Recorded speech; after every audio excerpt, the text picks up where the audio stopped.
Je crois que toutes les pensées peuvent être rendues par le langage. Pour moi, je n'ai jamais eu une idée que je n'ai pu exprimer par des mots. Et cela plus précisément encore que je ne l'avais conçu au départ. La pensée devient plus logique par l'effort nécessaire à son impression écrite.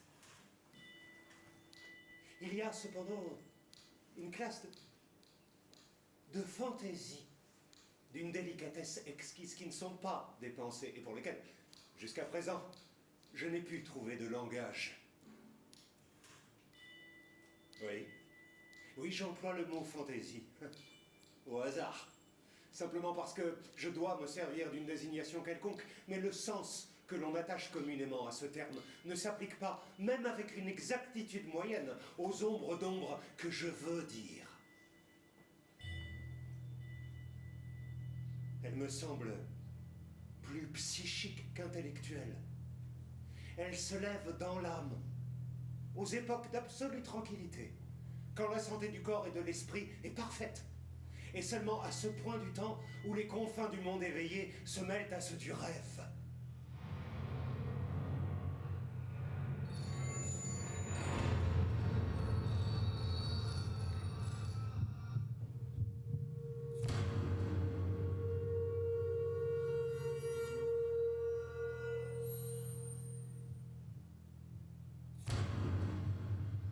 Je n'ai conscience de ces fantaisies que quand je suis précisément sur le point de dormir.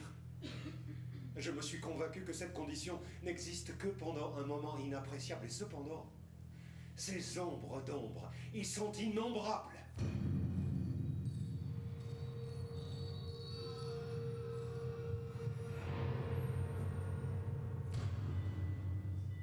Je contemple ces visions au moment où elles se lèvent avec une terreur. Une terreur qui tempère et tranquillise mon extase. Je les considère ainsi par la conviction qu'elles sont d'une nature dépassant la nature humaine. Qu'elles sont un coup d'œil jeté dans le monde des esprits.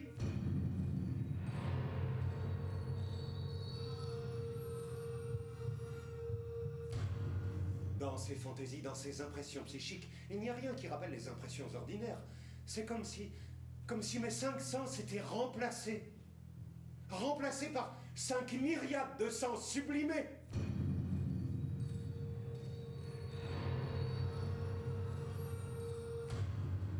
Et ma confiance dans le pouvoir des mots est si entière que, quelquefois, j'ai cru possible de donner un corps à ces visions éphémères.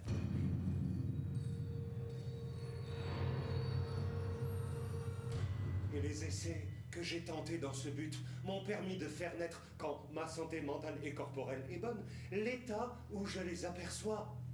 C'est-à-dire que maintenant je peux être certain que cet état surviendra, si je le désire, entre la veille et le sommeil.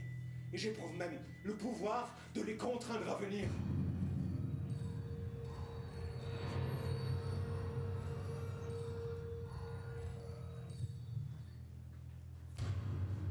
Mais ces conditions propices n'en demeurent pas moins rares. Sans quoi, j'aurais déjà fait descendre le ciel sur la terre. Il y a des secrets qui ne veulent pas être faits. Des hommes meurent la nuit dans leur lit, tordant les mains des spectres qui les confessent, en les regardant pitoyablement dans les yeux.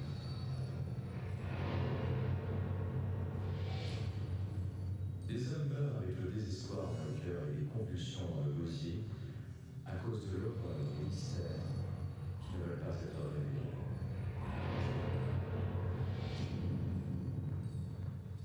Quelquefois, hélas, la conscience humaine supporte un fardeau d'une si lourde horreur qu'elle ne peut s'en décharger que dans le tombe.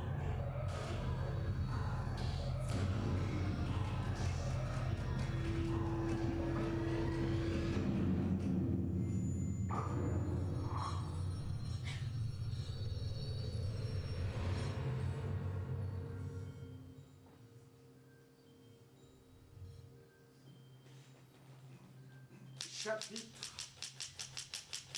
1. La rencontre.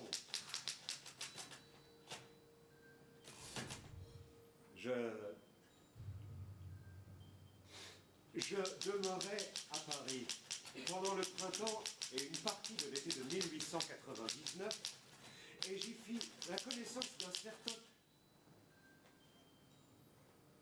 Charles Auguste Dupin.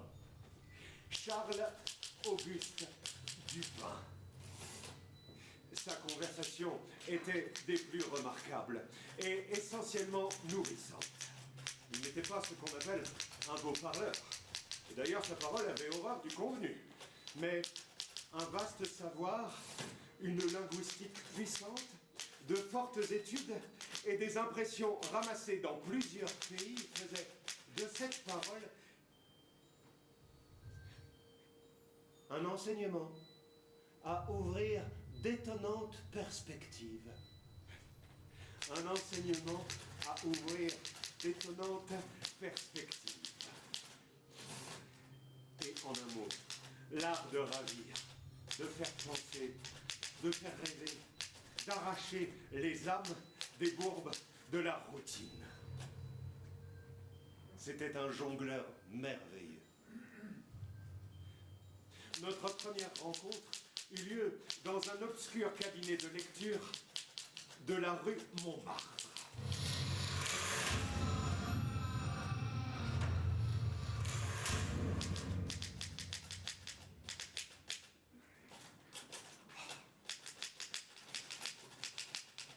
Fort remarquable et fort rare. Pardon? Votre livre. Fort remarquable et fort rare. Ah oui, bien sûr, en effet, oui. Circonstances fortuites. Pardon? Notre rencontre. Circonstances fortuites. Probablement. Très bien. Alors, permettez-moi de me présenter. Chevalier Charles Auguste Dupin. Croyez que je suis fort honoré. Chevalier? Chevalier, oui. Ne vous méprenez pas, j'appartiens à une excellente famille. Une famille illustre même. Mais par une suite d'événements malencontreux, j'en suis réduit à un tel état de pauvreté que l'énergie de mon caractère y a succombé. Que j'ai cessé de me pousser dans le monde et de m'occuper du rétablissement de ma fortune. Croyez que je suis fort peiné de cette malheureuse situation. Ne le soyez pas, très cher. Non, ne le soyez pas. Grâce à la courtoisie de mes créanciers, je suis resté en possession d'un petit reliquat de mon patrimoine. Et sur la rente que j'en tire, j'ai trouvé moyen, par une économie rigoureuse, de subvenir aux nécessités de la vie sans me soucier davantage des superfluités. Les livres sont véritablement mon seul luxe.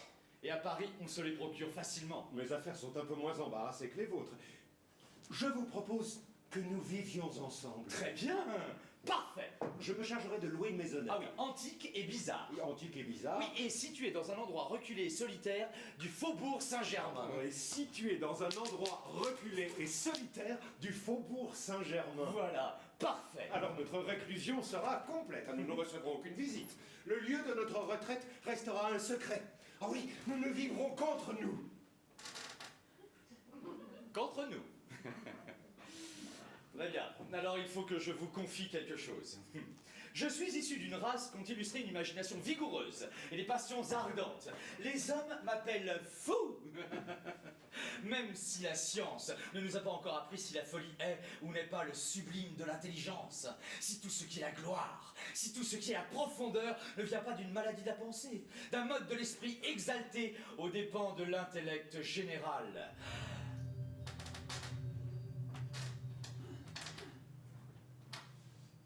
Ceux qui rêvent éveillés ont connaissance de 1000 choses qui échappent à ceux qui ne rêvent qu'endormis. Dans leur brumeuse vision, ils attrapent des échappées de l'éternité et frissonnent en se réveillant de voir qu'ils ont été un instant sur le bord du grand secret. Ils saisissent par lambeaux quelque chose de la science du bien et plus encore de la science du mal. Sans gouvernail et sans boussole, ils pénètrent dans le vaste océan de la lumière ineffable. Et comme pour imiter les aventuriers du géographe nubien, agressis sunt mare tenebrarum, quid ineo exet exploratori. Ils ont pénétré dans la mer des ténèbres pour découvrir ce qu'elle recelait. Parfait. Nous dirons donc que je suis fou. Non, permettez-moi plutôt, mon ami, de considérer que vous avez des bizarreries d'humeur. Des bizarreries d'humeur. Parfait.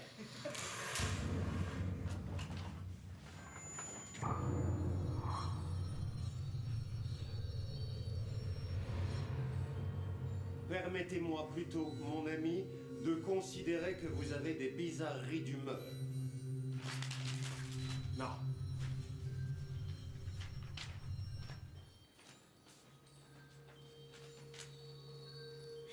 Si je vous saisis bien, vous êtes fou. Vous aimez donc la nuit pour l'amour de la nuit? Ah, la nuit. La nuit, mon cher ami, la nuit. Oh, c'est parfait. C'est parfait. La nuit est une de mes plus chères passions. Ah oui? Oui. Et je dois vous avouer tomber moi-même tranquillement dans cette bizarrerie. C'est vrai? Oui. Oh, parfait. Comme dans toutes les autres qui vous sont propres, d'ailleurs. Oh, c'est parfait. C'est incroyable de constater à quel point je peux me laisser aller au courant de vos étranges originalités avec un parfait abandon. Tout cela est parfait. Mais voyez-vous, mon cher ami, la noire divinité ne pourra pas demeurer éternellement avec nous. Alors, je vous propose que nous en fassions la contrefaçon. Au premier point du jour, nous fermerons tous les lourds volets. Nous allumerons un couple de bougies fortement parfumées qui ne jettera que des rayons très faibles et très pâles. Et au sein de cette débile clarté, nous livrerons chacun notre âme à nos rêves.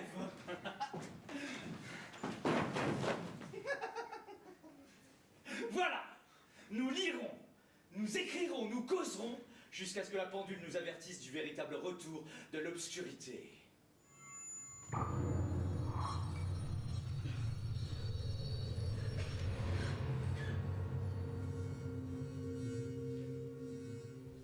Je fus fort étonné de la prodigieuse étendue de ses lectures. Et par-dessus tout, je me suis senti l'âme prise par l'étrange chaleur et par la vitale fraîcheur de son imagination.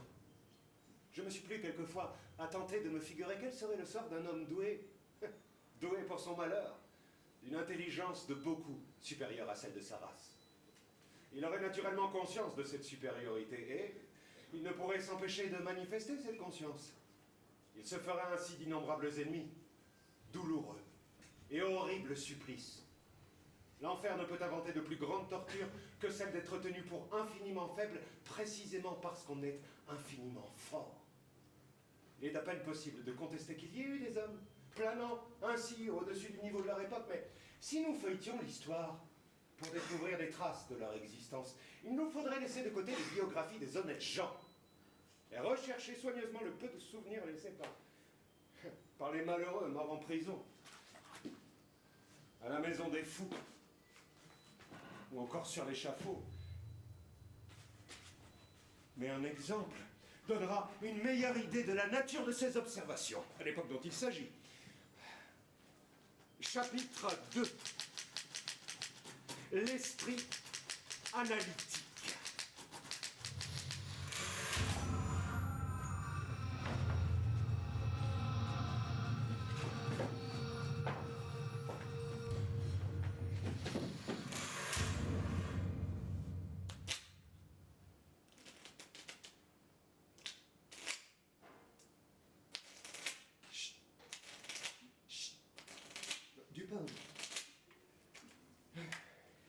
Bon, tout calcul n'est pas en soi une analyse. Pardon? Je dis, tout calcul n'est pas en soi une analyse. Le joueur d'échecs, par exemple, fait fort bien l'un sans l'autre. Il calcule, mais il n'analyse pas. Il suit de là que le jeu d'échecs, dans ses effets sur la nature spirituelle, est fort mal apprécié. Je proclame que la haute puissance de la réflexion est bien plus activement et plus profitablement exploitée par le whist que par toute la laborieuse futilité des échecs. Vous connaissez-vous des hommes d'une haute intelligence qui prendraient un plaisir incompréhensible au whist et qui dédaigneraient les échecs comme je frivole? Mais bien sûr! On a longtemps cité le whist pour son action sur le calcul. Et je ne connais pas d'autre jeu analogue qui fasse plus travailler les facultés de l'esprit. Le meilleur joueur d'échecs de la chrétienté ne peut guère être autre chose que le meilleur joueur d'échecs. Mais la force au whist implique la puissance de réussir dans toutes les spéculations autrement plus importantes où l'esprit lutte avec l'esprit. Une petite partie? Si, une petite partie.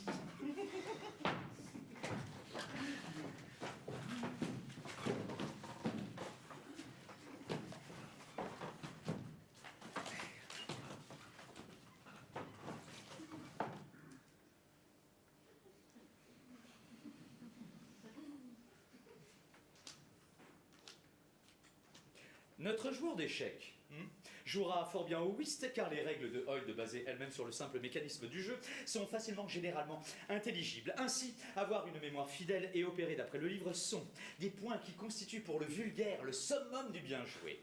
Mais c'est dans les cas situés au-delà de la règle que le talent de l'analyste se manifeste. Il fait en silence une foule d'observations et de déductions. Son partenaire en fait peut-être autant? Oui, mais l'important, le principal est de savoir ce qu'il faut observer.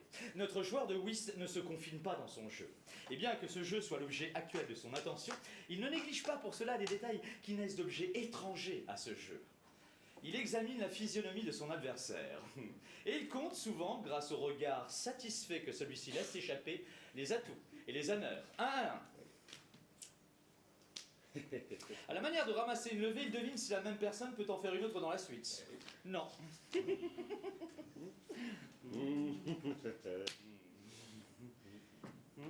Ah, il reconnaît ce qui est joué par feinte, hein, à la manière dont c'est posé sur la table. Oui, bien sûr, une carte qui tombe, ou que l'on retourne de façon accidentelle, le compte des levées, l'ordre dans lequel ils sont posés, la vivacité, la trépidation, mais tout est pour lui symptôme, diagnostic, tout rend compte de cette perception intuitive en apparence, du véritable état des choses. Alors, quand les 2 ou 3 premiers tours sont passés, il possède à fond le jeu qui est dans chaque main, et il peut dès lors poser toutes ces cartes en toute connaissance de cause, comme si son adversaire avait déjà retourné les siennes. Ah oui, allez-y, vous avez perdu. Remarquez bien qu'il ne faut pas confondre l'esprit d'analyse avec la simple ingéniosité, car pendant que l'analyste est nécessairement ingénieux, il arrive très souvent que l'homme ingénieux soit absolument incapable d'analyse. Une petite partie? Non.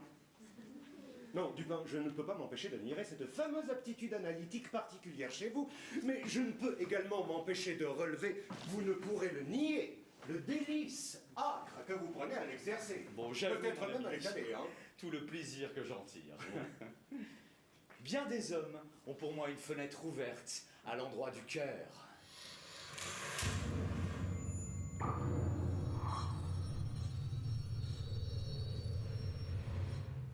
Et il accompagnait une pareille assertion de preuves immédiates et des plus surprenantes, tirées d'une profonde connaissance de ma propre personne. Je l'observais dans ses allures, et je rêvais souvent à la vieille philosophie de l'âme double. Je m'amusais à l'idée d'un Dupin double. Un Dupin créateur et un Dupin analyste. Moi, ce que j'ai remarqué dans ce singulier français, c'était le résultat d'une intelligence surexcité, malade peut-être. Un homme aux facultés suraiguës, aux nerfs relâchés, mais dont la volonté ardente et patiente jette un défi aux difficultés, et dont le regard est tendu avec la roideur d'une épée sur des objets qui grandissent à mesure qu'il les observe.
Dupin, voici dans l'édition du matin de quoi, je l'espère, attirer votre attention. Double assassinat dans la rue Morgue. C'est un cas qui demande de la réflexion? Tout à fait. Très bien. Alors nous l'examinerons plus attentivement dans les ténèbres.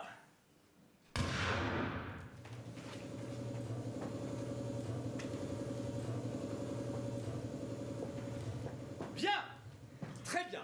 Et maintenant, dites-moi, quel est ce cas si extraordinaire? Double assassinat des plus singuliers. Ce matin, vers 3 heures, les habitants du quartier Saint-Roch ont été réveillés par une série de cris effrayants qui semblaient venir d'une 4e étage de la maison située dans la rue Morgue. Maison que l'on savait occupée en totalité par une dame, L'Espanaille, et sa fille, mademoiselle Camille L'Espanaille. Après quelques retards causés par des efforts infructueux pour se faire ouvrir à l'amiable, la grande porte est forcée et 8 ou 10 voisins entrent, accompagnés de 2 gendarmes. Pauline Dubourg, blanchisseuse, témoigne. J'ai connu les 2 victimes pendant 3 ans. La vieille dame et sa fille semblaient en bonne intelligence, très affectueuses l'une envers l'autre. Et je crois que Madame L'Espanaille disait la bonne aventure pour vivre. Cette dame passait prendre de l'argent de côté. Pierre Moreau était le marchand de tabac attitré de Madame L'Espanaille. La défunte et sa fille occupaient depuis plus de 6 ans la maison qui appartenait à l'Espanaillère. Elle refusait d'en louer une seule partie. La bonne dame était en enfance. Je n'ai jamais vu personne franchir la porte. Au moment où les voisins arrivent pêle-mêle au premier étage, on distingue 2 fortes voix qui semblent se disputer violemment et venir de la partie supérieure de la maison. Isidore Muset, un des gendarmes qui ont enfoncé la porte, nous livre des précisions intéressantes.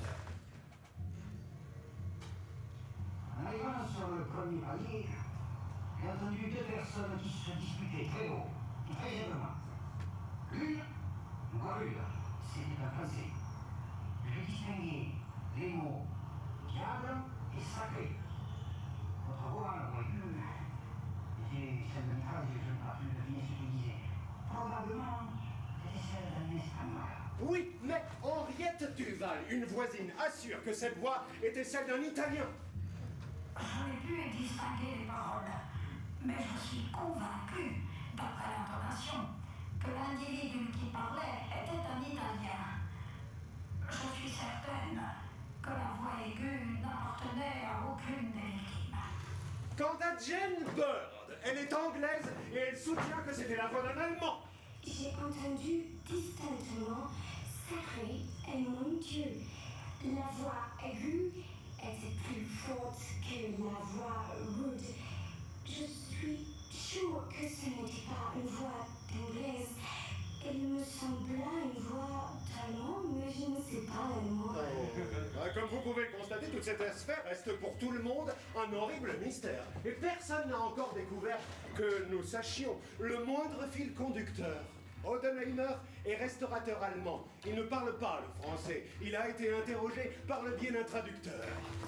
Ich bin mir sicher, dass die Stimme die eines Mannes war, eines Franzosen. Il est sûr que les voix aiguës étaient celles d'un homme, du Français. Die hohe Stimme sagte mehrmals Sacré, Diable und einmal Mon Dieu. Il a pu distinguer à plusieurs reprises le mot sacré, diable et une fois mon Dieu. Alfonso Garcio, lui, est entrepreneur de pompes funèbres dans la rue Morgue. Moi, je suis né au Portugal. J'ai entendu des voix se disputer. Alors là, c'était en français. Je ne distinguais pas où tu disais. La voyue, c'était en anglais. Je suis sûr, je ne sais pas l'anglais. Alberto Montani, lui, est confiseur. Je suis sûr que la voix forte était celle d'un Français. Je n'ai pas pu deviner ce que disait la voix aiguë. Elle parlait vite et par saccade. Je l'ai prise pour la voix d'un Russe.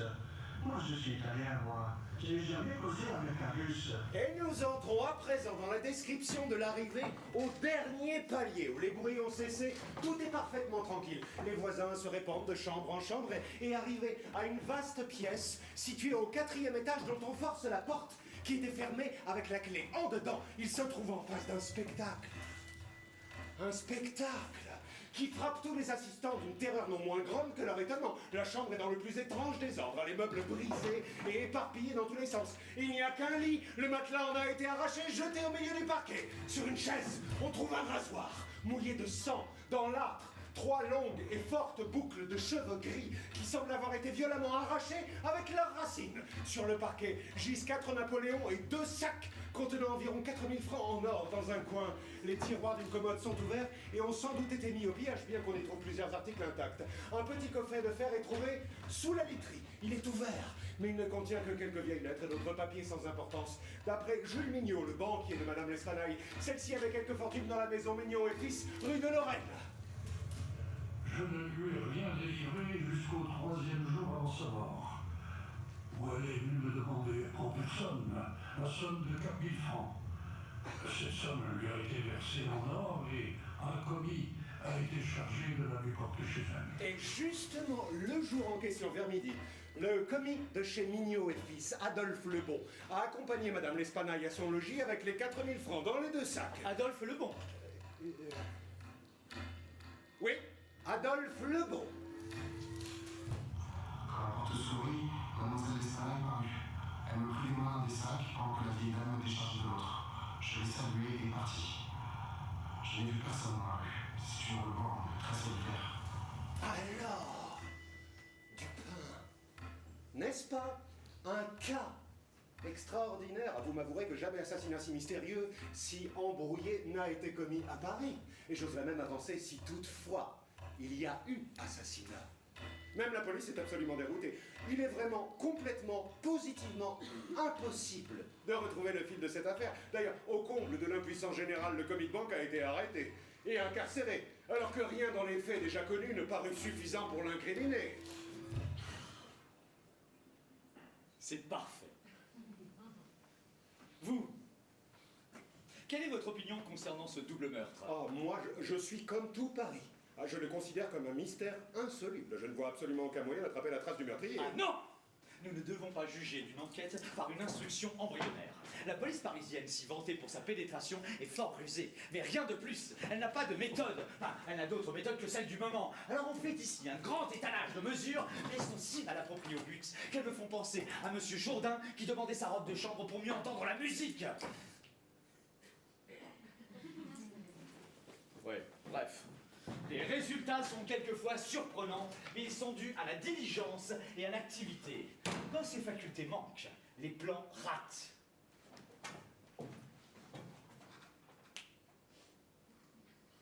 Vidocq, par exemple, était bon pour deviner.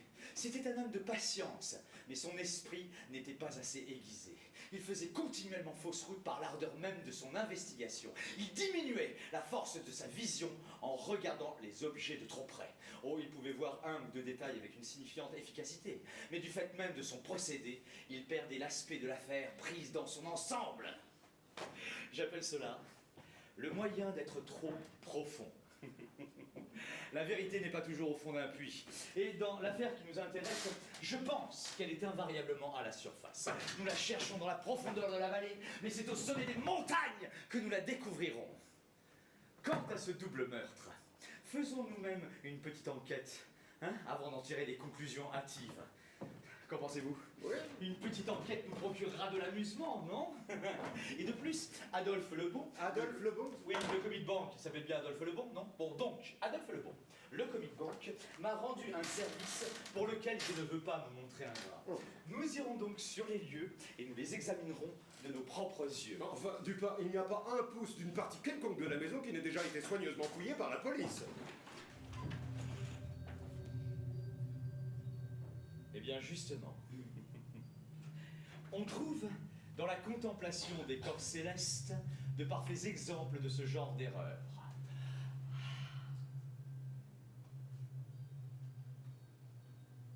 Très bien. Jetez sur une étoile un rapide coup d'œil.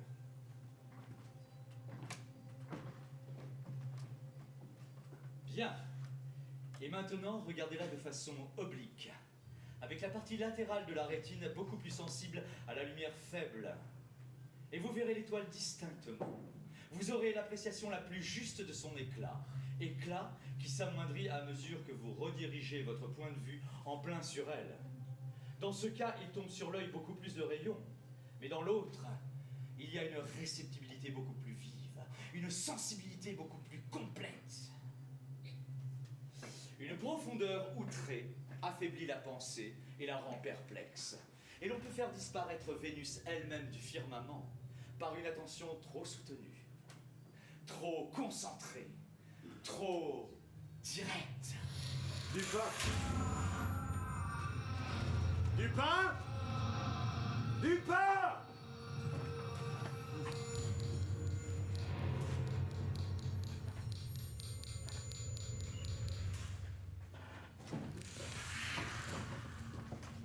D'après le journal, la maison des L'Espanaye ne se distingue en rien des autres maisons de Paris. Une porte cochère et sur l'un des côtés, un carreau mobile représentant la loge du concierge. Du pain, auriez-vous l'obligeance de me dire pourquoi, avant d'entrer, nous avons tourné dans la rue, tout cela pour passer ensuite sur le derrière de la maison? L'édition du soir précise que la maison est à 4 étages avec des mansardes. Oui, il n'y a aucun doute là-dessus, nous avons nous-mêmes visité la chambre de l'Espanaye. Les volets de devant s'ouvraient rarement. Quant à ceux de derrière, ils étaient toujours fermés, excepté dans la chambre du 4e étage, où les fenêtres étaient solidement assujetties de l'intérieur. Oui, j'imagine qu'en revenant sur vos pas vers la façade, vous aviez une idée en tête, un objectif sans doute, un début de piste peut-être. Toutes les cheminées de toutes les chambres du 4e étage sont trop étroites pour livrer passage à un être humain. Et une trappe sur le toit a été solidement condamnée par des clous et elle ne semble pas avoir été ouverte depuis des années.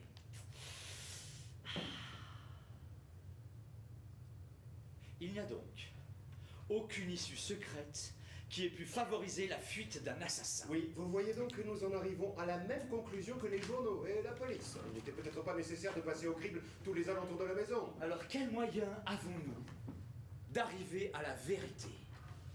Mais Dupin, voulez-vous bien arrêter de parler comme l'oracle et... Vous daignerez bien m'expliquer dans quel but examiner avec cette minutieuse attention tous les alentours, aussi bien que la maison? Chut. Ces moyens d'arriver à la vérité, mon cher ami, nous les verrons se multiplier et grandir à mesure que nous avancerons. Vous voilà encore à parler comme l'oracle.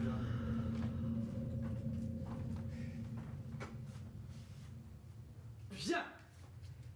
Très bien. Maintenant, allons, si vous le voulez bien, à la lueur de la nuit, procéder à l'examen des cadavres et explorer le secret médico-légal.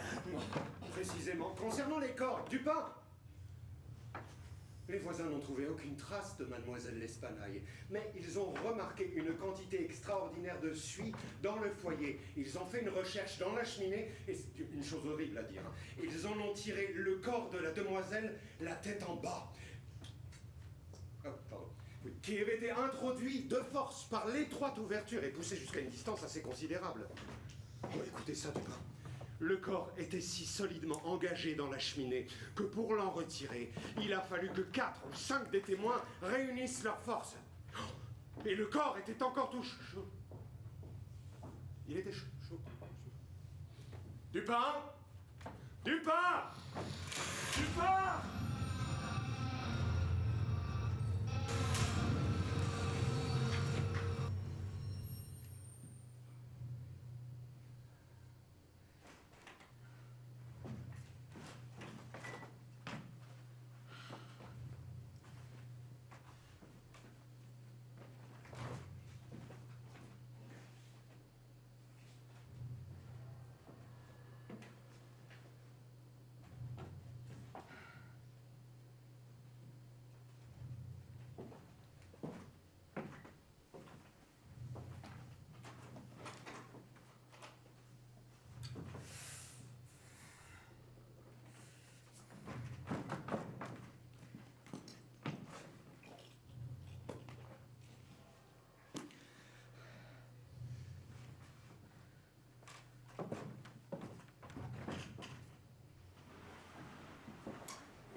examinant le corps de Mademoiselle L'Espanaye, on y trouve de nombreuses excoriations, occasionnées sans aucun doute par la violence avec laquelle elle a été fourrée dans la cheminée et qu'il a fallu déployer pour l'en ressortir. La face est affreusement décolorée, et la gorge est stigmatisée par des meurtrissures noirâtres et de profondes traces d'ongles, comme si la mort avait eu lieu par...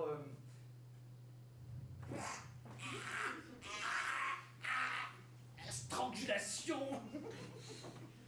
La face est affreusement livide, les globes des yeux sortent de la tête, et la langue est coupée à moitié. D'après moi, Mademoiselle L'Espanaye a été étranglée, oui, mais par un ou plusieurs individus. Brillant! Merci. Et l'article précisait qu'après un examen minutieux de toutes les pièces de la maison, les voisins se sont introduits dans une petite cour pavée, située sur le derrière du bâtiment, et c'est là que gisait le cadavre de la vieille dame. Avec la gorge si parfaitement coupée que lorsqu'on tenta de relever le corps, la tête se détacha du tronc. Ha! Tout le corps est affreusement meurtri et décoloré. Toutes les côtes ainsi que la jambe sont plus ou moins fracassées. Le tibia gauche est brisé en esquille ainsi que toutes les côtes de l'autre côté. Tout le corps est affreusement décoloré et meurtri. Et comment de pareils coups ont-ils été portés? Une lourde massue de bois peut-être? Oui, ou alors une large pince de fer? Mais non, c'est impossible à dire. Une arme grosse, pesante et contondante aurait pu produire de tels résultats. Mais encore manié par les mains d'un homme excessivement robuste, parce qu'il est certain qu'avec n'importe quelle arme, aucune femme n'aurait pu frapper de tels coups. La tête de la défunte est entièrement séparée du tronc et comme tout le reste, singulièrement broyée. La gorge a été tranchée par un instrument très affilé. Très probablement un rasoir. Et à présent, que pensez-vous de cette... Oui, mais non, mais que pensez-vous de... Et tu parles... Non.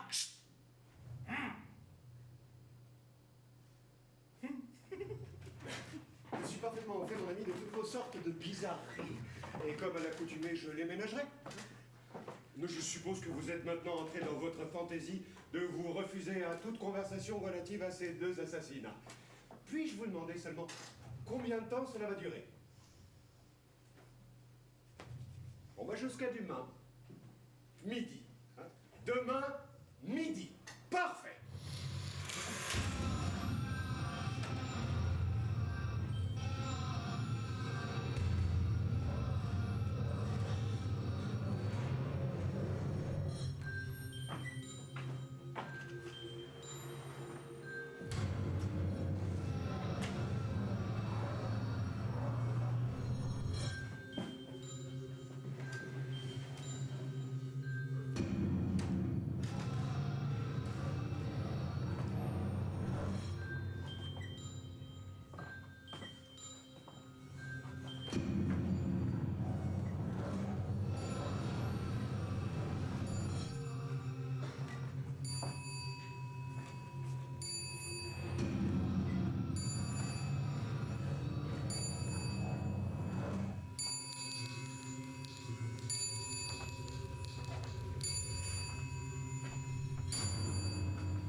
Parfait.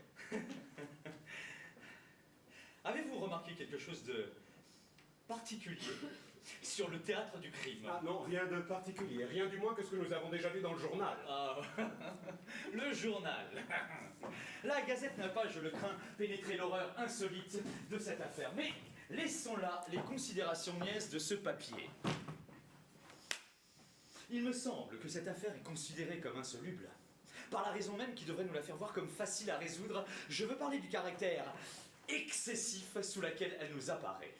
Les gens de police sont confondus par l'absence apparente de mobile, légitimant non pas le meurtre en lui-même, mais l'atrocité du meurtre.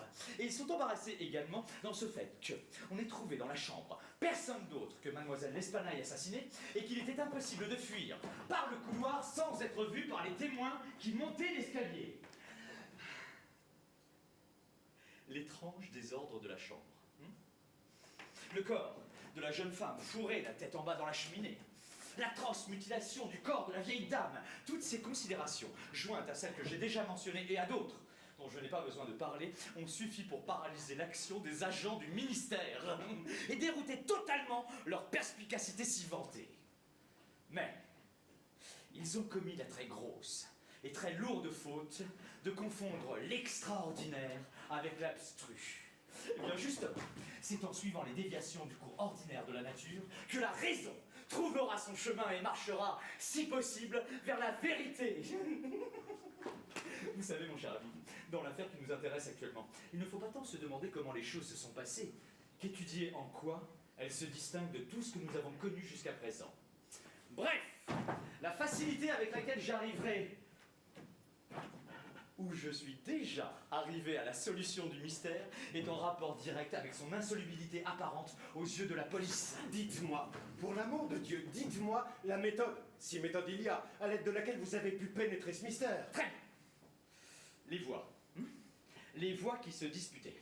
Les voix entendues par les témoins qui montaient l'escalier n'étaient pas celles de ces deux malheureuses femmes. Cela est plus que prouvé par l'évidence. Cela nous débarrasse pleinement de l'idée de savoir si Madame L'Espanaye aurait assassiné sa fille et se serait ensuite suicidée. Les meurtres ont donc été commis par des tiers, et ce sont les voix de ces tiers que l'on a entendu se disputer. Alors j'aimerais maintenant attirer votre attention, non pas sur les dépositions relatives à ces voix, mais sur ce qu'il y a de particulier dans ces dépositions. Y avez-vous, vous, remarqué quelque chose de particulier? Ah oui, j'ai remarqué que pendant que tous les témoins s'accordaient à considérer la grosse voix comme étant celle d'un Français, il y avait un grand désaccord relativement à la voix aiguë. Et non. Cela constitue l'évidence, mais non pas la particularité de l'évidence. Attendez, vous n'avez rien remarqué de distinctif? Et pourtant, il y avait quelque chose à remarquer. Concernant la grosse voix, tout le monde est d'accord. Là-dessus, il y a unanimité. Mais relativement à la voix aiguë, il y a une particularité. Et elle ne consiste pas dans leur désaccord, non, mais dans ce fait que, quand une Anglaise, un Portugais, un Italien, un Allemand ou même des Français essayent de la décrire, chacun en parle comme de la voix d'un étranger. Chacun est sûr que ce n'était pas la voix d'un de ses compatriotes. Chacun la compare non pas à une langue qu'il saurait connue, mais justement, au contraire. Oui, le Français pense que c'était la voix d'un Espagnol. Bien sûr, et il aurait pu déceler quelques mots d'espagnol s'il avait été familiarisé avec cette langue. Et l'Allemand affirme que c'était la voix d'un Français. Oui, mais il s'est avéré que ce témoin, ne parlant pas du tout le français, a été interrogé par le canal d'un interprète. Et l'Anglaise, elle, pense que c'était la voix d'un Allemand. Oui, mais elle ne parle pas du tout l'allemand. Et le Portugais, lui, il est positivement sûr que c'était la voix d'un Anglais. Mais il ne comprend pas la langue. Il en juge uniquement d'après l'intonation. Ah oui, il y avait aussi un Italien qui pensait, lui, que c'était la voix d'un Russe. Oui, mais il n'est jamais allé en Russie. Très juste. Et il y a la Française qui pense que c'était la voix d'un Italien. Mais comme elle ne comprend pas l'italien, elle fait comme le Portugais. Elle tire sa certitude d'une intonation. Donc, il fallait bien que cette voix soit bien particulière, bien insolite, qu'on n'ait pu retirer sur elle que de telles dépositions. Une voix dans laquelle aucun des citoyens des 5 grandes parties de l'Europe n'ont pu déceler quelque chose qui leur fût familier. C'était peut-être la voix d'un Asiatique ou d'un Africain. Ah non, les Asiatiques et les Africains n'abondent pas à Paris. Je vous l'accorde. Très bien. Mais sans nier la possibilité du cas, je voulais simplement attirer votre attention sur le fait qu'aucun témoin n'a pu reconnaître un mot, aucun son ressemblant à un mot. Alors, je ne sais pas quel effet j'ai fait sur votre imagination, mais je pense que l'on peut tirer des déductions légitimes de cette partie même des dépositions, la partie relative aux deux voix, la grosse voix et la voix aiguë. Déduction largement suffisante pour créer un soupçon qui nous indiquerait la marche à suivre dans toute enquête ultérieure du mystère. Alors, Dupin, de quelle nature est ce soupçon? Ah non. Non. Je ne vous le dirai pas tout de suite. Non, je voulais simplement attirer votre attention sur le fait que ce soupçon était suffisant pour l'examen que je veux faire dans la chambre. Très bien. Et maintenant, si vous le voulez bien, transportons-nous en imagination dans cette chambre.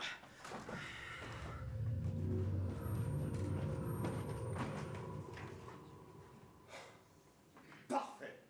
Alors, quel sera le premier objet de notre recherche? Les moyens d'évasion employés par les meurtriers.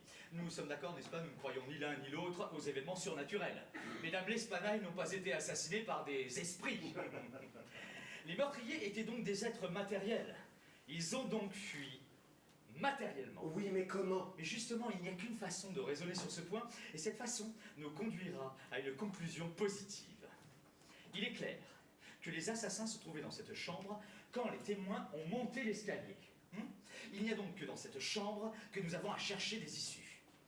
La police a levé les parquets, ouvert les plafonds, sondé la maçonnerie des murs. Aucune issue secrète n'a pu échapper à sa perspicacité. Oui, mais je ne me suis pas fié à ses yeux. Oh que non. Non, j'ai regardé avec les miens. Et... effectivement, il n'y a pas d'issue secrète. La porte qui donne sur le couloir était fermée à clé. Et la clé en dedans. Alors voyons maintenant la cheminée. Celle-ci, d'une largeur ordinaire, ne livrerait pas passage à un gros chat. L'impossibilité de la fuite, par ces deux voies étant absolument établie, nous en sommes donc réduits aux fenêtres. Bien. Alors, personne n'a pu fuir par les fenêtres qui donnent sur la rue de devant sans être vu par les gens du dehors. Il a donc fallu que les meurtriers s'échappassent par l'une des fenêtres qui donnent sur la cour de derrière. Maintenant, amenés comme nous le sommes à cette conclusion par des déductions aussi irréfragables, nous n'avons pas le droit, en tant que raisonneurs, de la rejeter en raison de son apparente impossibilité. Il ne nous reste donc plus qu'à prouver que cette impossibilité apparente n'existe pas en réalité. Examinons donc les fenêtres qui donnent sur la cour de derrière. On a remarqué que l'une d'elles était solidement assujettie de l'intérieur. Elle a résisté à tous les efforts des personnes qui ont essayé de la lever. On a trouvé dans son châssis un gros clou enfoncé presque jusqu'à la tête. Et en examinant l'autre fenêtre, on y a trouvé fiché un clou semblable. Et les efforts répétés des mêmes personnes qui ont essayé de la lever n'ont pas eu plus de succès que de l'autre côté. La police on a donc conclu à l'impossibilité de la fuite par ces voies et jugé totalement superflu le fait de retirer les clous et de lever les croisées. Moi, mon examen fut un peu plus minutieux, et ce pour la raison que je vous disais tout à l'heure. Ben oui, il fallait prouver que cette impossibilité n'était qu'apparente. Je continuais à raisonner ainsi. A posteriori, les assassins s'étaient enfuis par l'une de ces deux fenêtres. Cependant, ils ne pouvaient pas avoir réassujetti les châssis comme on les a trouvés, vous êtes d'accord? Oui, vous êtes d'accord. Et cependant, les châssis étaient bien fermés. Il fallait donc qu'ils puissent se fermer d'eux-mêmes. J'en étais sûr maintenant. Il n'y avait pas moyen d'échapper à cette conclusion. Alors j'allais droit à la première fenêtre. Je retirai le clou, non sans quelques difficultés, et j'essayai alors de lever le châssis. Il a résisté à tous mes efforts. Comme je m'y attendais. Il y avait donc, j'en étais sûr maintenant, un ressort caché. Un rapide examen de la fenêtre me fit assez rapidement découvrir le ressort secret. Je le touchai, et satisfait de ma découverte, je m'abstins de lever le châssis. Et pourquoi? Mais parce qu'une personne, en passant par la fenêtre, pouvait, en la frôlant, l'avoir fait retomber. Le ressort aurait fait son office, mais le clou n'aurait pas été replacé. Cela rétrécissait encore le champ de mes investigations. Il fallait donc, j'en étais sûr maintenant, que les assassins se soient enfuis par la dernière fenêtre. Alors, en supposant que les ressorts des deux croisées fussent semblables, comme il était probable, il fallait donc maintenant trouver une différence dans les clous, ou dans la manière dont ils avaient été fixés.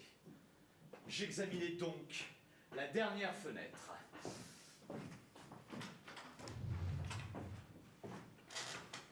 Je découvris tout de suite le ressort secret.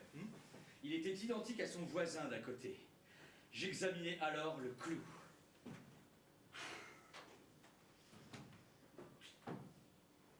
Il était aussi gros que l'autre. Fixé de la même manière, enfoncé presque jusqu'à la tête. Avouez que vous étiez donc là, bien embarrassé. Absolument pas. Non mais vous vous trompez continuellement sur la nature de mes investigations.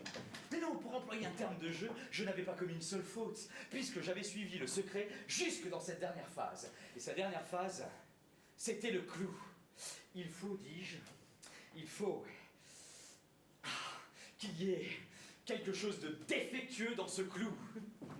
Je le touchai, Et la tête, avec un petit morceau de la tige qu'il a continué, me resta dans les doigts. Le reste de la tige était enfoncé dans le fond du châssis où elle s'était cassée. Cette fracture était fort ancienne car les bords étaient incrustés de rouille et avait été opérée par un coup de marteau qui avait enfoncé le reste de la tige dans le fond du châssis. Je remis la tête du clou en place et le tout figura un clou complet. Je fis jouer le ressort secret, je levai la croisée de quelques pouces et la tête du clou vint avec elle, sans bouger de son trou. Je refermai la croisée et le clou redevint un clou complet. Complet, pas complet, complet, pas complet, complet, pas complet, complet. Voilà. Jusqu'ici, l'énigme était débrouillée. Les assassins s'étaient enfuis par cette fenêtre, qu'elle fut retombée d'elle-même ou qu'elle ait été fermée par une main humaine. La police avait attribué cette résistance au clou. Aussi, toute enquête ultérieure fut jugée complètement superflue. Très bien. Dupin, je vous accorde ce point. Merci. Mais la question maintenant est celle du mode de descente. Ah oui. Alors, sur ce point, j'avais déjà satisfait ma curiosité dans notre petite promenade autour du bâtiment. Vous vous souvenez? Oui. À 5 pieds et demi environ de la fenêtre en question, court une chaîne de paratonnerres. Alors il est clair que par une énergie tout à fait fabuleuse, on pouvait, à l'aide de cette chaîne, avoir opéré une invasion dans la chambre. Ah bah si, on pouvait, en se balançant à la chaîne et en la lâchant au dernier moment, passer par la fenêtre, en imaginant bien sûr que celle-ci fut ouverte à ce moment-là. Oui, imaginez bien que j'ai parlé d'une énergie tout à fait peu commune pour réussir dans une entreprise aussi particulière, aussi dangereuse. Hein? Mon premier point est de vous permettre de penser que la chose a pu se faire, et dans un second temps, et principalement, d'attirer votre attention sur l'énergie tout à fait extraordinaire qu'il faut pour l'accomplir. Oui, justement, pardonnez-moi d'utiliser la langue judiciaire, mais pour donner votre preuve, a fortiori, vous devriez plutôt sous-évaluer l'énergie nécessaire dans ce cas que réclamer son exacte estimation. Ah non! Cela est peut-être la pratique des tribunaux, mais cela n'entre pas dans les us de la raison. Mon objectif final, c'est la vérité. Mon but actuel, de vous inciter à rapprocher cette énergie absolument incroyable de cette voix entendue par les témoins, cette voix aiguë, cette voix saccadée, cette voix dans laquelle personne n'a pu trouver de mots syllabifiés. Il me semble être sur la limite de la compréhension. Mais sans pouvoir comprendre. C'est exactement comme ces gens qui sont sur le bord du souvenir et qui, cependant, ne parviennent pas à se rappeler. Mais vous voyez, j'ai transporté la question de l'entrée à celle de sortie de la chambre. Elles se sont opérées sur la même façon et sur le même mode. Bien. Mais revenons maintenant à l'intérieur de la chambre. Examinons-en toutes les particularités. Ah! La commode. Les tiroirs de la commode, dit-on, ont été mis au pillage. Cependant, on y a trouvé certains objets intacts. Cette conclusion est absurde. Mais si, c'est une simple conjecture. Une conjecture passablement niaise et rien de plus. Comment peut-on savoir que ce qu'on a retrouvé dans les tiroirs n'était pas tout ce que les tiroirs contenaient? Et si un voleur en avait pris quelques-uns, pourquoi ne les aurait-il pas tous pris? Pourquoi n'aurait-il pas pris des meilleurs? Pourquoi aurait-il abandonné l'or pour s'empêtrer d'un paquet de linge? L'or! L'or a été abandonné. La quasi-totalité de la somme livrée par Adolphe Lebon a été retrouvée dans les sacs et sur le parquet. Stop! Je voudrais tout de suite retirer de votre esprit l'idée saugrenue d'un intérêt. L'idée engendrée dans le cerveau de la police par les dépositions qui parlent d'or délivré à la porte de la maison. Dans le cas actuel, si l'or avait disparu, le fait qu'il eût été livré 3 jours auparavant créerait quelque chose de plus qu'une coïncidence. Cela corroborerait l'idée d'un intérêt.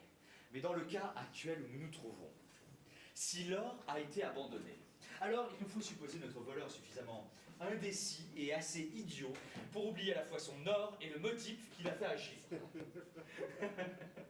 Vous riez? Vous riez. Mais gardez bien à l'esprit les points sur lesquels j'essaie d'attirer votre attention.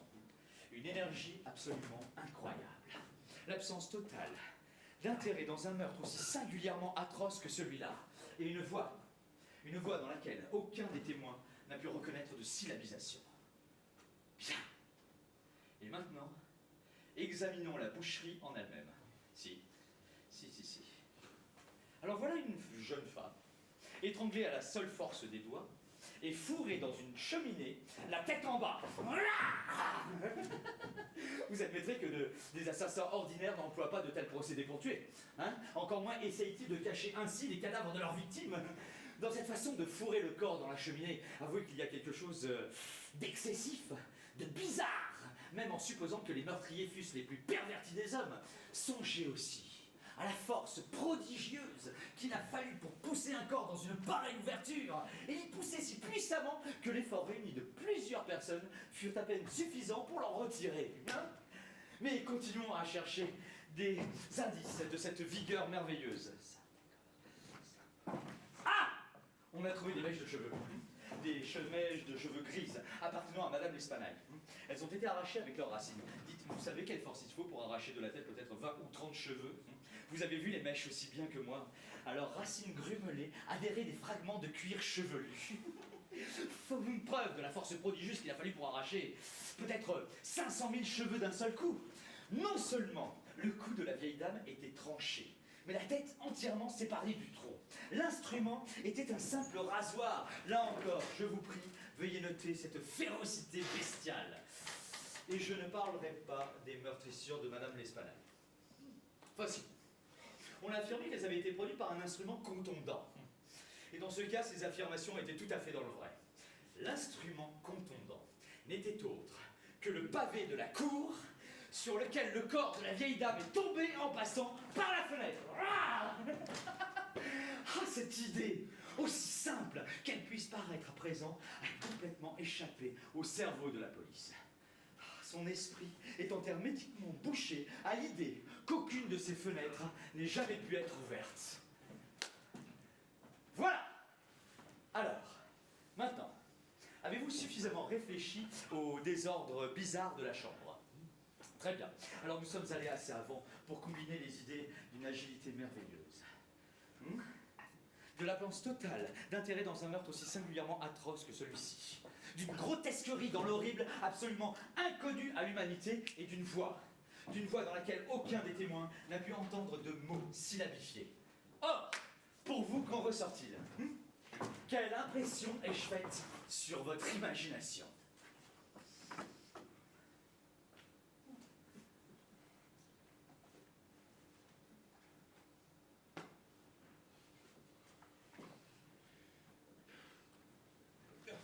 Dupin, je dirais qu'un fou aura commis ce meurtre. Un malade, furieux, échappé d'une maison de santé du voisinage. Pas mal! Votre idée est presque applicable. Mais les voix des fous, même dans leur plus sauvage paroxysme, ne s'accorderont jamais avec ce qu'ont entendu les témoins d'escalier. Tous les fous font partie d'une nation quelconque, et leur langage, pour aussi incohérent qu'il soit, est toujours syllabifié. De plus, les cheveux d'un fou ne ressemblent pas à ceux que je tiens, là, dans ma main. J'ai dégagé cette petite touffe de poils des doigts rigides et crispés de Madame l'Espanaye. Alors dites-moi ce que vous en pensez. Non, Dupin, c'est impossible. Ces cheveux ne peuvent en aucun cas être des cheveux humains. Ah mais non, je n'ai jamais affirmé qu'ils fussent tels. Mais avant de nous décider sur ce point, je voudrais que vous jetiez un petit coup d'œil sur ce dessin que j'ai tracé sur ce bout de papier. Alors, c'est un fac-similé représentant les meurtrissures noirâtres et les profondes traces d'ongles retrouvées sur le cou de Mademoiselle l'Espanaye. Dites-moi ce que vous en pensez. Ceci n'est pas la trace d'une main humaine. Et maintenant, lisez ce passage de Cuvier. Histoire minutieuse, descriptive et anatomique du grand orang-outan fauve des îles de l'Inde orientale. Tout le monde connaît suffisamment la gigantesque stature, la force et l'agilité prodigieuses, la férocité bestiale et les capacités d'imitation de ce mammifère. Écoutez, la description des doigts de l'orang-outan s'accorde parfaitement avec votre dessin. Aucun animal excepté l'orang-outan, et précisément celui de l'espèce en question, n'aurait pu laisser des marques telles que celles que vous avez dessinées. Cette mèche de poils fauve est également d'un caractère identique à celui de l'animal de Cuvier. Mais enfin, Dupin, oui, nous sommes d'accord. On a entendu deux voix se disputer, et l'une d'elles était incontestablement la voix d'un Français. C'est tout à fait vrai. Et vous vous souvenez de l'expression presque unanimement attribuée à cette voix? L'expression « Mon Dieu ». Oui. Mon Dieu. Mon Dieu. Mon Dieu. Donc, un Français a eu connaissance des meurtres. Bon, j'attends maintenant ici un homme qui, s'il n'est pas l'auteur de cette boucherie, doit être en rapport avec sa perpétration. Et il est tout à fait possible qu'il ne vienne pas. Mais s'il vient, il faudra savoir le retenir. Tenez, voici un pistolet, et nous savons tous les deux à quoi cela peut servir quand l'occasion l'exige. Non, ne vous inquiétez pas. L'orang-outan, dont il est le propriétaire, a pu lui échapper. Il l'aura certainement poursuivi, mais dans les circonstances horribles qui ont suivi, il est possible qu'il n'ait pu s'emparer de l'animal. Donc celui-ci est toujours en liberté. Et si c'est le cas, cette annonce que j'ai laissée hier dans le journal, dans les pages consacrées aux affaires maritimes très prisées par les marins, amènera l'homme chez nous, lisez. On a retrouvé dans le bois de Boulogne, le matin du... Oui, ça c'était le matin de l'assassinat. Tout à fait. Un énorme orang-outan fauve de l'espèce de Bornéo. Le propriétaire pensait être un marin appartenant à l'équipage d'un navire maltais. Peut le retrouver après en avoir donné un signalement satisfaisant et rembourser quelques frais à la personne qui s'en est occupée. S'adresser rue du Faubourg Saint-Germain au numéro... Ouais, c'est chez nous. Ouais. Mais enfin, Dupin, comment avez-vous pu savoir que l'homme était un marin et qu'il appartenait à l'équipage d'un navire maltais? Ah non, mais je ne le sais pas. Enfin, je n'en suis pas tout à fait sûr. Mais ce ruban, si j'en juge par son aspect graisseux, a certainement servi à nouer les cheveux en une longue tresse dont les marins sont si fiers et si faraud. Ce nœud est un nœud que peu de personnes savent faire, excepté les marins. Et il est particulier aux Maltais. J'ai retrouvé ce petit ruban en bas de la chaîne de paratonnerre. Je pense qu'il n'a pas pu appartenir à l'une des deux victimes.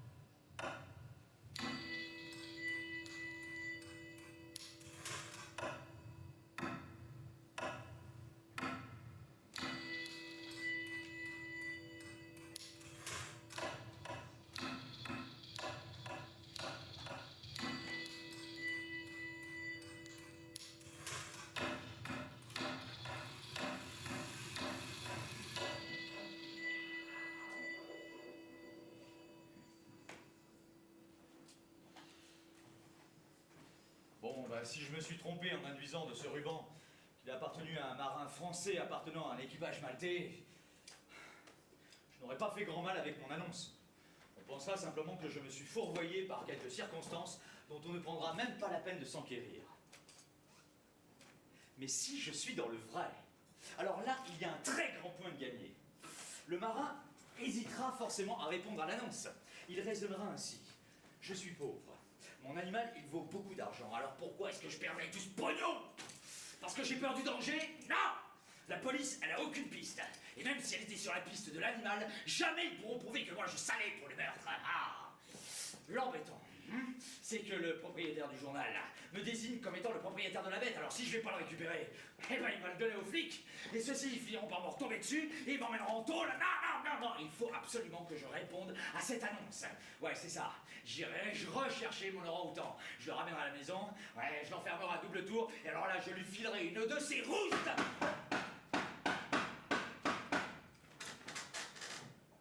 Cherchez votre pistolet. Mais surtout, ne vous en servez pas avant un signal de moi. Vous êtes prêts?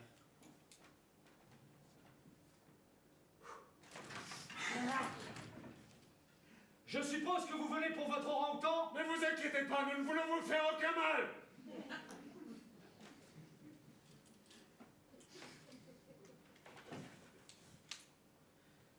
Très bien. Voilà ma proposition. En échange de sa restitution, vous nous raconterez tout ce que vous savez sur le double assassinat de la rue Morgue.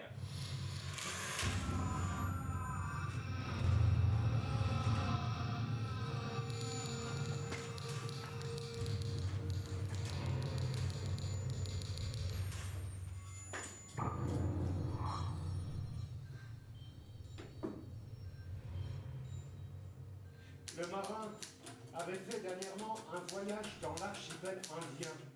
En débarquant à Bornéo, il avait capturé un orang-outan. La finalité de son projet était de le vendre.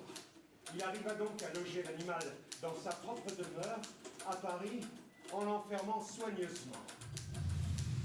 Comme il revient un soir d'une petite orgie entre matelots, le marin trouve la bête installée dans sa chambre à coucher. Elle s'était échappée du cabinet voisin où il la croyait solidement enfermée. Un rasoir à la main et toute barbouillée de savon, la bête est en train d'essayer de se raser face à un miroir, comme sans doute elle a vu faire par son maître en l'épiant par le trou de la serrure. Terrifié, en voyant une arme si dangereuse dans les mains d'un animal aussi féroce, le marin veut recourir au coup de fouet, comme il a déjà fait par le passé. Mais le orang-outan, effrayé en voyant le fouet, profite d'une fenêtre ouverte. Par malheur, et tenant toujours son rasoir d'une main, il se jette dans la rue. Le marin, désespéré, poursuit le singe. Oui. En traversant un passage derrière la rue Morgue, l'attention du fugitif est attirée par une lumière qui part de la chambre de Madame l'Espanaille. Il aperçoit la chaîne de paratonnerre.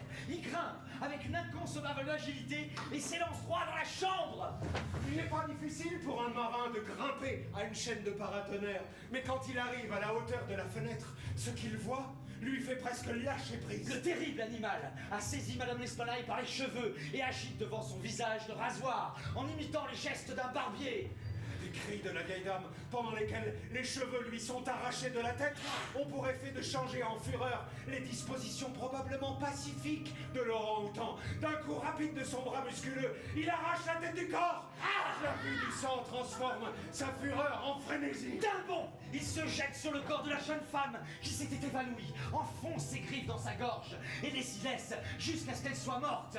En se retournant, ses yeux tombent sur la face livide, terrorisée par l'horreur de son maître. La furie de l'animal, qui sans aucun doute se souvient du terrible fouet, se change immédiatement en frayeur. Il semble vouloir cacher les traces sanglantes de son action. Il s'empare du corps de la jeune fille qu'il fiche à l'intérieur de la cheminée, puis du corps de la vieille dame qu'il précipite la tête la première à travers la fenêtre.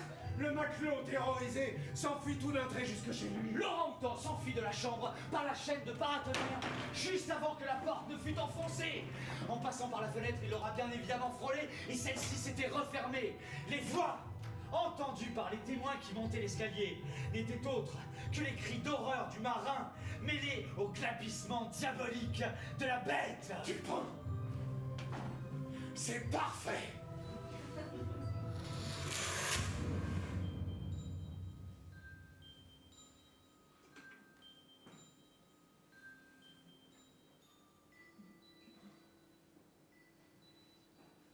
Je suis arrivé à empêcher que le point dont j'avais parlé, le point de passage entre le sommeil et l'éveil ne s'efface. Non pas que je puisse prolonger mon extase, mais je peux, quand mes visions me quittent, retourner en éveil pour les passer en revue et les soumettre à l'analyse. Étant arrivé jusque-là, je ne désespère pas tout à fait qu'un récit, même imparfait, de ces visions fasse sursauter l'intelligence universelle de l'humanité.